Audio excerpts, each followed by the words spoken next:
Hello everyone, welcome to our YouTube channel study with Sandeep sir. Good evening student, कैसे हैं आप सभी? आशा है कि आप सभी अच्छे होंगे। इस वीडियो में हम दीनदयाल उपाध्याय गोरखपुर विश्वविद्यालय के बीएड थर्ड सेमेस्टर के टीचिंग सब्जेक्ट कॉमर्स, जिसका subject code EDU BED 112D1 है और जिसकी पेपर ID 8750 है, का आंसर की लेकर आए हैं। इस आंसर की के द्वारा आप अपने उत्तरों की जाँच कर सकते हैं और उत्तरों की जाँच करने के बाद आपके कितने प्रश्न सही हुए, इसकी जानकारी आप कमेंट बॉक्स में जाकर अपने कमेंट के माध्यम से हम तक अवश्य पहुंचाइएगा।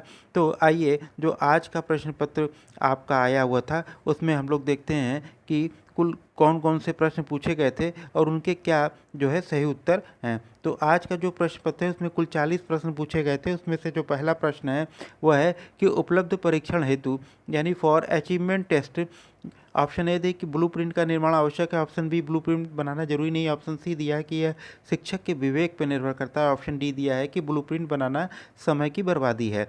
तो ऑप्शन ए जो है प्रश्न संख्या 1 का सही उत्तर हो जाएगा। प्रश्न संख्या 1 का ऑप्शन ए आपका सही उत्तर है। अगले प्रश्न को हम लोग देख लेते हैं। प्रश्न संख्या 2 इसमें आपसे पूछा है कि शिक्षण अधिगम सामग्री निम्न में से किस में सहायक होती है। तो ऑप्शन ए दिया है कि विषय वस्तु को स्पष्ट करने हेतु, ऑप्शन बी प्रस्तुतिकरण को बोधगम्य बनाने हेतु, ऑप्शन सी प्रस्तुतिकरण को रोचक बनाने हेतु, ऑप्शन डी उपरोक्त सभी। तो शिक्षण अधिगम सामग्री जो है ये तीनों में सहायक होती है कि विषय वस्तु को स्पष्ट करने में भी, प्रस्तुतिकरण को बोधगम्य बनाने हेतु भी और प्रस्तुतिकरण को रोचक बनाने हेतु भी। तो इस प्रश्न का जो सही उत्तर होगा वो होगा ऑप्शन डी। प्रश्न संख्या 2 का ऑप्शन डी उपरोक्त सभी जो है आपका सही उत्तर हो जाएगा। अगले प्रश्न को हम लोग देख लेते हैं। प्रश्न संख्या 3 इसमें आपसे पूछा गया है कि मूल्यांकन के बारे में गलत तथ्य चिन्हित कीजिए। ऑप्शन ए दिया है कि मूल्यांकन सतत प्रक्रिया है, यह सही है। ऑप्शन बी मूल्यांकन शिक्षा प्रणाली का अभिन्न अंग है, यह भी सत्य है। ऑप्शन सी मूल्यांकन एक संकुचित पद है, यह गलत है। और ऑप्शन डी दिया है कि यह निर्णय लेने की प्रक्रिया है। तो इसमें जो गलत है वो है ऑप्शन सी, मूल्यांकन एक संकुचित पद है। तो प्रश्न संख्या 3 का ऑप्शन सी जो है आपका सही उत्तर हो जाएगा। अगले प्रश्न को हम लोग देख लेते हैं। प्रश्न संख्या 4 इसमें आपसे पूछा गया है कि समस्या समाधान विधि का निम्न में से कौन सा दोष है। ऑप्शन ए दिया कि यह विधि जो है छोटी कक्षा के छात्रों के लिए उपयोगी नहीं है और ऑप्शन बी इस विधि में समय बहुत लगता है। तो इस प्रश्न का जो सही उत्तर होगा वो होगा ए और बी दोनों, यानी कि ऑप्शन सी, क्योंकि जो समस्या समाधान विधि होती है वो छोटी कक्षाओं के लिए उपयोगी नहीं होती है, साथ ही साथ इसमें समय भी ज़्यादा लगता है। तो प्रश्न संख्या 4 का ऑप्शन सी, ए और बी दोनों सही होगा। अगले प्रश्न को हम लोग देख लेते हैं। प्रश्न संख्या 5 इसमें आपसे पूछा गया है कि पाठ्य पुस्तक शिक्षण विधि का दुर्गुण कौन सा है, which is demerit of text book teaching method. Option A दिया है कि छात्र स्वयं सक्रिय रहकर ज्ञान अर्जित करते हैं। ऑप्शन बी है कि छात्रों में रटने की प्रवृत्ति विकसित होती है। ऑप्शन सी छात्रों में स्वाध्याय की आदत का निर्माण होता है और ऑप्शन डी इसके द्वारा शिक्षकों के समय की बचत होती है। तो प्रश्न संख्या 5 का ऑप्शन डी जो है आपका सही उत्तर हो जाएगा। प्रश्न संख्या 6 को हम लोग देख लेते हैं। इसमें आपसे पूछा गया है कि वाणिज्य शिक्षक का कौन सा कार्य है। ऑप्शन ए दिया कि छात्रों को उपयुक्त विषय के चयन में सहायता प्रदान करना। ऑप्शन बी कक्षा में उपयुक्त वातावरण का निर्माण करना। ऑप्शन सी छात्रों को निर्देशन प्रदान करना। ऑप्शन डी उपयुक्त सभी। तो प्रश्न संख्या 6 का ऑप्शन डी जो है आपका सही उत्तर हो जाएगा। अगले प्रश्न को हम लोग देख लेते हैं। प्रश्न संख्या 7 इसमें आपसे पूछा गया है कि कौन सा सूक्ष्म शिक्षण का लाभ है। ऑप्शन ए दिया कि यह वास्तविक शिक्षण है जो सामान्य कक्षा शिक्षण की जटिलताओं को कम करता है और ऑप्शन बी दिया है कि यह शिक्षण व्यवहार पर ध्यान केंद्रित करता है। ऑप्शन सी दिया है कि केवल ए। ऑप्शन डी है कि ए और बी दोनों। तो प्रश्न संख्या 7 का ऑप्शन डी जो है आपका सही उत्तर हो जाएगा, ए और बी दोनों। अगले प्रश्न को हम लोग देख लेते हैं। प्रश्न संख्या 8 इसमें आपसे पूछा गया है कि कौन सी वाणिज्य शिक्षण हेतु पाठ्य सहगामी क्रिया है। ऑप्शन ए दिया है कि वाणिज्य क्लब का संचालन। ऑप्शन बी वाणिज्य पत्रिका का प्रकाशन। ऑप्शन सी वाद विवाद प्रतियोगिता। ऑप्शन डी उपरोक्त सभी। तो आपका जो सही उत्तर होगा वो होगा ऑप्शन डी। प्रश्न संख्या 8 का ऑप्शन डी सही उत्तर होगा। अगले प्रश्न को हम लोग देख लेते हैं। प्रश्न संख्या 9 इसमें आपसे पूछा गया है कि पाठ्य सहगामी क्रियाओं के बारे में कौन सा तथ्य जो है गलत है, कि यह मूल प्रतियों का शोधन और मार्गांतरीकरण करता है। ऑप्शन बी दिया है कि सामाजिक भावना का विकास करती है। ऑप्शन सी है कि विद्यालय के वातावरण को आनंददायक और ओजपूर्ण बनाती है और ऑप्शन डी दिया है कि यह छात्रों का ध्यान भटकाती है। तो प्रश्न संख्या 9 का ऑप्शन डी जो है वो सही उत्तर हो जाएगा। अगले प्रश्न को हम लोग देख लेते हैं। प्रश्न संख्या 10 इसमें आपसे पूछा गया है कि वाणिज्य शास्त्र की पाठ्य पुस्तक का चयन करते समय क्या ध्यान रखना होता है। While selecting the textbook of commerce, what should be kept in mind। तो आप प्रश्न संख्या 10 में जो ऑप्शन दिया है ए, वह है कि पुस्तक पाठ्यक्रम के अनुसार हो, और ऑप्शन बी दिया है कि पाठ्य का विभाजन मनोवैज्ञानिक ढंग से हो, और ऑप्शन सी दिया है कि उपयुक्त दोनों, ऑप्शन डी केवल एक। तो इस प्रश्न का जो सही उत्तर होगा वो होगा ए और बी दोनों, यानी ऑप्शन सी उपयुक्त दोनों। जब हम वाणिज्य की पाठ्य पुस्तक को सेलेक्ट करते हैं तो ये देखते हैं, उसमें ध्यान में ये रखते हैं कि जो पुस्तक है वो पाठ्यक्रम के अनुसार हो, दूसरा पाठ्य का विभाजन जो है वो मनोवैज्ञानिक ढंग से हो। तो प्रश्न संख्या 10 का ऑप्शन सी जो है आपका सही उत्तर हो जाएगा। प्रश्न संख्या 11 को हम लोग देख लेते हैं। इसमें आपसे पूछा गया है कि पाठ्य योजना के बारे में निम्नलिखित में से कौन सा कथन सत्य नहीं है। ऑप्शन ए दिया है कि अल्पावधि और दीर्घकाल में अधिगम उद्देश्यों को प्राप्त करने में छात्र की मदद करना। ऑप्शन बी है छात्रों की जरूरतों को समझने एवं शिक्षण विधियों के चयन में अध्यापक की मदद करता है। ऑप्शन सी इसका विकास छात्रों के द्वारा किया जाता है। ऑप्शन डी है सक्षम और उत्तम शिक्षक बनने का अवसर मुहैया कराती है। तो प्रश्न संख्या 11 का जो है ऑप्शन सी आपका सही उत्तर हो जाएगा। अगले प्रश्न को हम लोग देख लेते हैं, प्रश्न संख्या 12। इसमें जो आपसे पूछा गया है कि प्रचलित पाठ्यक्रम का अवगुण है। ऑप्शन ए दिया है कि पुस्तकीय ज्ञान पर बल, ऑप्शन बी जीवन से जुड़ाव का अभाव, ऑप्शन सी उपयुक्त दोनों, ऑप्शन डी उपयुक्त में से कोई नहीं। तो प्रश्न संख्या 12 का ऑप्शन सी जो है वो आपका सही उत्तर हो जाएगा। प्रश्न संख्या 12 का ऑप्शन सी। अगले प्रश्न को हम लोग देख लेते हैं, प्रश्न संख्या 13। इसमें आपसे पूछा गया है कि निम्न में से कौन सा उच्चतर माध्यमिक स्तर पर वाणिज्य शिक्षण का उद्देश्य नहीं है। ऑप्शन ए दिया है कि व्यावसायिक समस्याओं से छात्रों को अवगत कराना। ऑप्शन बी दिया है कि राष्ट्र की आर्थिक और व्यापारिक गतिविधियों के बारे में जानकारी देना। ऑप्शन सी व्यावसायिक गतिविधियों के बारे में अरुचि उत्पन्न करना। ऑप्शन डी व्यावसायिक समस्याओं को सुलझाने की दक्षता प्रदान करना। तो प्रश्न संख्या 13 का ऑप्शन सी जो है वो आपका सही उत्तर हो जाएगा। अगले प्रश्न को हम लोग देख लेते हैं, प्रश्न संख्या 14। इसमें आपसे पूछा गया है कि अच्छे पाठ्यक्रम का क्या उद्देश्य होता है। ऑप्शन ए दिया है कि छात्र का बहुमुखी विकास करना। ऑप्शन बी मानवीय एवं जीवन मूल्यों का विकास करना। ऑप्शन सी वैज्ञानिक दृष्टिकोण का विकास करना। ऑप्शन डी उपयुक्त सभी। तो जो एक अच्छा पाठ्यक्रम होता है उसका उद्देश्य यह तीनों होता है कि छात्र का जो बहुमुखी ऑल राउंड डेवलपमेंट करना, मानवीय और जीवन मूल्यों का विकास करना, उसके अंदर वैज्ञानिक दृष्टिकोण का विकास करना। तो प्रश्न संख्या 14 का ऑप्शन डी जो है वो आपका सही उत्तर हो जाएगा। प्रश्न संख्या 15 को हम लोग देख लेते हैं, कौन सा श्रवदृश्य सामग्री के लाभ हैं। ऑप्शन ए दिया है कि इसमें छात्रों को इंद्रियानुभव ज्ञान प्रदान किए जाते हैं। ऑप्शन बी यह प्रत्यक्ष अनुभव के लिए पूरक का कार्य करती है। ऑप्शन सी ये प्रभावशाली वातावरण उत्पन्न करता है। ऑप्शन डी उपरोक्त सभी। तो प्रश्न संख्या 15 का ऑप्शन डी जो है आपका सही उत्तर हो जाएगा। अगले प्रश्न को हम लोग देख लेते हैं, प्रश्न संख्या 16। इसमें आपसे पूछा गया है कि कौन सी एक अच्छे परीक्षण की विशेषता है। ऑप्शन ए वस्तुनिष्ठता, ऑप्शन बी विश्वसनीयता, ऑप्शन सी वैधता, ऑप्शन डी उपरोक्त सभी। तो अच्छे परीक्षण की विशेषता वस्तुनिष्ठता, विश्वसनीयता और वैधता तीनों होते हैं। तो प्रश्न संख्या 16 का ऑप्शन डी जो है वो आपका सही उत्तर हो जाएगा। अगले प्रश्न को हम लोग देख लेते हैं, प्रश्न संख्या 17। इसमें आपसे पूछा गया है कि वाणिज्य क्यों महत्वपूर्ण है। ऑप्शन ए दिए कि वाणिज्य उत्पादकों से उपभोक्ताओं तक माल का स्वतंत्र और निर्बाध प्रवाह सुनिश्चित करता है। ऑप्शन बी दिया है कि वाणिज्य विशेषज्ञता के फायदे प्रदान करता है। ऑप्शन सी यह माल इकट्ठा करने और वितरित करके मानव की इच्छाओं को बेहतर ढंग से संतुष्ट करने में मदद करता है। ऑप्शन डी उपरोक्त सभी। तो प्रश्न संख्या 17 का ऑप्शन डी जो है वो आपका सही उत्तर हो जाएगा। अगले प्रश्न को हम लोग देख लेते हैं, प्रश्न संख्या 18। इसमें आपसे पूछा गया है कि वाणिज्य शास्त्र के पिता कौन कहे जाते हैं। तो प्रश्न संख्या 18 का ऑप्शन ए जो है आपका सही उत्तर हो जाएगा। प्रश्न संख्या 19 को हम लोग देख लेते हैं। प्रश्न संख्या 19 में आपसे पूछा गया है कि सूक्ष्म विज्ञान अरे सूक्ष्म शिक्षण के बारे में कौन सा तथ्य गलत है। तो ऑप्शन ए दिया है कि सूक्ष्म शिक्षण अभिनीत शिक्षण है। ऑप्शन बी है कि इसमें प्रतिपुष्टि द्वारा उपलब्धियों का ज्ञान कराया जाता है। ऑप्शन सी इसका प्रयोग वास्तविक कक्षा में किया जाता है। और ऑप्शन डी दिया है कि यह पूर्ण शिक्षण नहीं है। तो इस प्रश्न का जो सही उत्तर होगा प्रश्न संख्या 19 का वो होगा ऑप्शन डी। प्रश्न संख्या 19 का ऑप्शन डी जो आपका सही उत्तर हो जाएगा। अगले प्रश्न को हम लोग देख लेते हैं, प्रश्न संख्या 20। इसमें आपसे पूछा गया है कि कौन सा व्याख्यान विधि का दोष है। ऑप्शन है कि यह विधि ज्ञानात्मक शिक्षण के लिए उपयोगी है। ऑप्शन बी है कि इसमें शिक्षक और छात्र दोनों समान सक्रिय रहते हैं। ऑप्शन सी इस विधि में अध्यापक का एकाधिकार सा रहता है।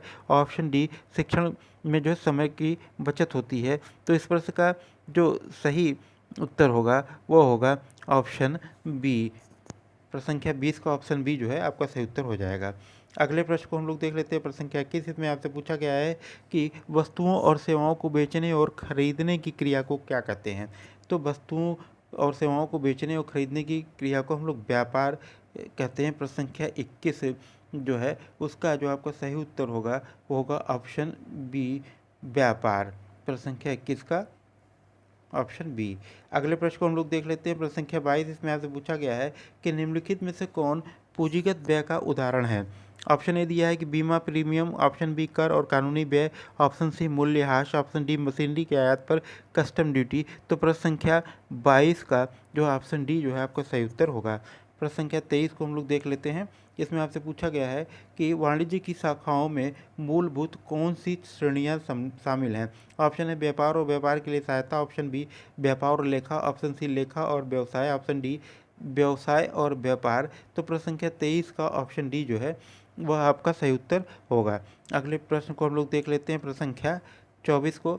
इसमें जो आपसे पूछा गया है कि निम्न में से कौन सा एक शोध टूल है जिसमें उत्तरदाताओं से निश्चित उद्देश्य हेतु एक श्रृंखलाबद्ध जानकारी इकट्ठा की जाती है। तो प्रश्न संख्या 24 का ऑप्शन ए प्रश्नावली या क्वेश्चनर आपका सही उत्तर हो गया।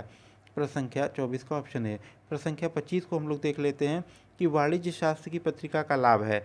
ऑप्शन ए दिया है कि यह प्रामाणिक ज्ञान प्रदान करती है, ऑप्शन बी इसके द्वारा छात्रों के व्यवहारिक ज्ञान में वृद्धि होती है, ऑप्शन सी है कि छात्रों के मानसिक विकास में सहायक होती है, ऑप्शन डी उपरोक्त सभी। तो वाणिज्य की जो पत्रिका होती है वाणिज्य शास्त्र की, वह प्रामाणिक ज्ञान प्रदान करती है, छात्रों के व्यवहार में जो व्यवहारिक ज्ञान में उसमें भी वृद्धि होती है और छात्रों के मानसिक विकास में भी यह सहायक होती है। तो प्रश्न संख्या 25 का ऑप्शन डी जो है वो आपका सही उत्तर हो जाएगा। अगले प्रश्न को हम लोग देख लेते हैं। प्रश्न संख्या 26 में आपसे पूछा गया है कि कॉमर्स शब्द निम्न में से किस से निर्गत है। तो इस प्रश्न का जो सही उत्तर होगा वो होगा लैटिन शब्द कॉमर्सियन से जो है कॉमर्स शब्द निर्गत है। तो प्रश्न संख्या 26 का ऑप्शन बी आपका सही उत्तर हो गया। प्रश्न संख्या 27 को हम लोग देख लेते हैं कि कौन सा परियोजना विधि का अवगुण है, which is demerit of project method. Option B की यह विधि व्ययपूर्ण है, ऑप्शन बी की ऑप्शन ए दिया है कि यह विधि व्ययपूर्ण है, ऑप्शन बी दिया है कि यह विधि में स्वक्रिया पर बल दिया जाता है, ऑप्शन सी दिया है कि यह विधि सीखने के सिद्धांतों पर आधारित है, ऑप्शन डी जो दिया है कि यह विधि रटने की प्रकृति को निरुत्साहित करती है, इसमें किया जाता है। तो प्रश्न संख्या 27 का जो आपका ऑप्शन डी जो है वह सही उत्तर होगा। अगले प्रश्न को हम लोग देख लेते हैं। प्रश्न संख्या 28 जिसमें आपसे पूछा गया है कि वाणिज्य शिक्षा की विशेषता कौन सी है। ऑप्शन ए है कि वाणिज्य शिक्षा उत्पादकों तथा उपभोक्ताओं को जोड़ने हेतु सेतु का कार्य करती है, ऑप्शन बी है कि वाणिज्य शिक्षा आर्थिक तत्वों से संबंधित मानवीय व्यवहार का अध्ययन करती है और ऑप्शन सी दिया है कि वाणिज्य शिक्षा देश में आर्थिक नागरिकता के गुणों का विकास करने में सहायक होती है और ऑप्शन डी दिया है कि वर्ग विहीन समाज की रचना में सहायक होती है। तो प्रश्न संख्या 28 का जो सही उत्तर होगा वह होगा कि ऑप्शन ए आपका जो है वह सही उत्तर होगा। प्रश्न संख्या 28 का ऑप्शन ए। अगले प्रश्न को हम लोग देख लेते हैं। प्रश्न संख्या 29 इसमें आपसे पूछा गया है कि अन्वेषण विधि का निम्न में से कौन सा गुण है। यह छात्रों में वैज्ञानिक दृष्टिकोण का विकास करती है, यह सत्य है। और ऑप्शन बी दिया है कि यह छात्रों में स्वाध्याय की आदत का निर्माण करती है, ये भी सही है। ऑप्शन सी दिया है कि इस विधि द्वारा रटने की आदत नहीं पड़ती, ये भी सही है। और ऑप्शन डी जो है उपयुक्त सभी। तो प्रश्न संख्या 29 का ऑप्शन डी जो है आपका सही उत्तर हो जाएगा। अगले प्रश्न को हम लोग देख लेते हैं। प्रश्न संख्या 30 इसमें आपसे पूछा गया है कि कौन सा समूह अधिगम का गुण नहीं है। ऑप्शन ए दिया कि इस विधि में अध्यापक का महत्व कम हो जाता है, ऑप्शन बी इस पद्धति में सीखते समय छात्र सक्रिय रूप से भाग लेते हैं, ऑप्शन सी यह पद्धति छात्रों में नेतृत्व के गुणों का विकास करती है, ऑप्शन डी छात्रों के समूह में अधिगम हेतु स्वस्थ प्रतिस्पर्धा होती है। तो प्रश्न संख्या 30 का ऑप्शन ए जो है आपका सही उत्तर हो जाएगा।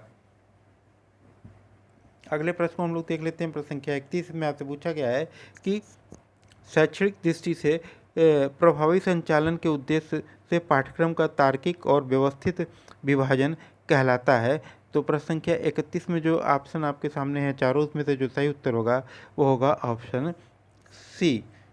प्रश्न संख्या 31 का ऑप्शन सी जो है वो आपका सही उत्तर हो जाएगा। प्रश्न संख्या 32 को हम लोग देख लेते हैं। इसमें आपसे पूछा गया है कि एक मैनुअल बुक कीपिंग सिस्टम में लेन देन सबसे पहले किस में रिकॉर्ड किया जाता है। तो प्रश्न संख्या 32 के जो ऑप्शन दिए गए कैश बुक में, ऑप्शन बी जर्नल में, ऑप्शन सी लेजर में, ऑप्शन डी उपरोक्त में से कोई नहीं। तो इस प्रश्न का जो सही उत्तर होगा वो होगा ऑप्शन बी जर्नल में। प्रश्न संख्या 32 का ऑप्शन बी आपका सही उत्तर हो जाएगा। अगले प्रश्न को हम लोग देख लेते हैं। प्रश्न संख्या 33 में आपसे पूछा गया है कि कौन सी पाठ्यसगामी क्रिया है। उसमें आपका पहला ऑप्शन दिया गया है कि दीवार पत्रिका, ऑप्शन बी दिया है एनसीसी, ऑप्शन सी दिया उपयुक्त दोनों, ऑप्शन डी उपयुक्त में से कोई नहीं, तो जो पाठ्य सहगामी क्रिया है वो है ऑप्शन बी एनसीसी। प्रश्न संख्या 33 का ऑप्शन बी जो है आपका सही उत्तर हो जाएगा। अगले प्रश्न को हम लोग देख लेते हैं। प्रश्न संख्या 34 में आपसे पूछा गया है कि कौन सा निबंधात्मक परीक्षण का गुण है, which is the merit of ऐसे टेस्ट। इसमें आपसे पूछा गया है कि इसमें छात्र मुक्त उत्तर प्रदान करते हैं, और ऑप्शन बी दिया है कि पाठ्यक्रम का सीमित प्रतिनिधित्व, और ऑप्शन सी दिया है कि आत्मनिष्ठा, ऑप्शन डी अंकन में विविधता। तो इस प्रश्न का जो सही उत्तर होगा कि जो निबंधात्मक परीक्षण होता है उसमें छात्र जो है अपना मुक्त उत्तर प्रदान करते हैं। प्रश्न संख्या 34 का ऑप्शन ए जो है आपका सही उत्तर हो जाएगा। प्रश्न संख्या 35 को हम लोग देख लेते हैं। इसमें आपसे पूछा गया है कि किस वर्ष सूक्ष्म शिक्षण का प्रारंभ अमेरिका के स्टैनफोर्ड विश्वविद्यालय में हुआ था। तो प्रश्न संख्या 35 का ऑप्शन बी जो है आपका सही उत्तर हो जाएगा सन 1961 में। प्रश्न संख्या 35 का ऑप्शन बी। अगले प्रश्न को हम लोग देख लेते हैं। प्रश्न संख्या 36 में आपसे पूछा गया है कि वाणिज्य शिक्षक का प्रमुख गुण है छात्रों में रुचि, ऑप्शन बी अनुशासन प्रियता, ऑप्शन सी विषय में रुचि, ऑप्शन डी उपयुक्त सभी। तो वाणिज्य का जो टीचर होता है उसमें ये तीनों गुण का होना आवश्यक है। तो प्रश्न संख्या 36 के ऑप्शन डी जो है आपका सही उत्तर हो जाएगा।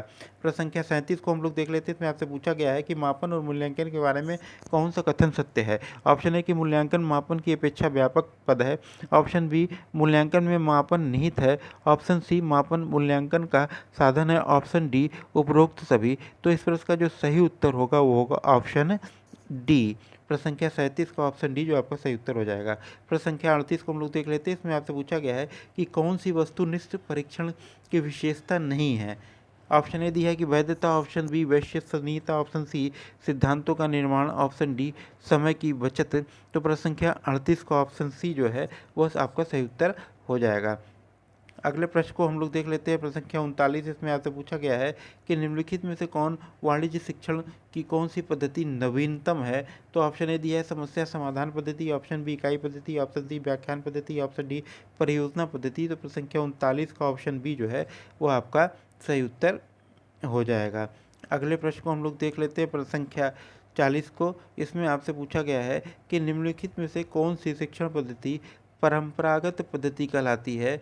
तो जो चार ऑप्शन दिए गए हैं उसमें ऑप्शन ए है कि प्रयोगशाला पद्धति, ऑप्शन बी व्याख्यान पद्धति, ऑप्शन सी परियोजना पद्धति, ऑप्शन डी उपयुक्त सभी। तो इस प्रश्न का जो सही उत्तर होगा वो होगा व्याख्यान पद्धति। जो व्याख्यान जो शिक्षण की पद्धति है वो परंपरागत पद्धति कहलाती है। तो प्रश्न संख्या 40 का ऑप्शन बी जो है आपका सही उत्तर हो जाएगा। तो इस प्रकार जो आज के प्रश्न पत्र में आपके 40 प्रश्न पूछे गए थे उन सभी प्रश्नों के उत्तर जो है आपको प्राप्त हो गए हैं, और अब आप इसके द्वारा अपने उत्तरों की जांच कर सकते हैं। यदि यह वीडियो आपको अच्छा लगे तो इसको लाइक कीजिएगा, इसको शेयर कीजिएगा, और यदि आप हमारे चैनल पर नए हैं तो चैनल को सब्सक्राइब करना मत भूलिएगा। जय हिंद, धन्यवाद।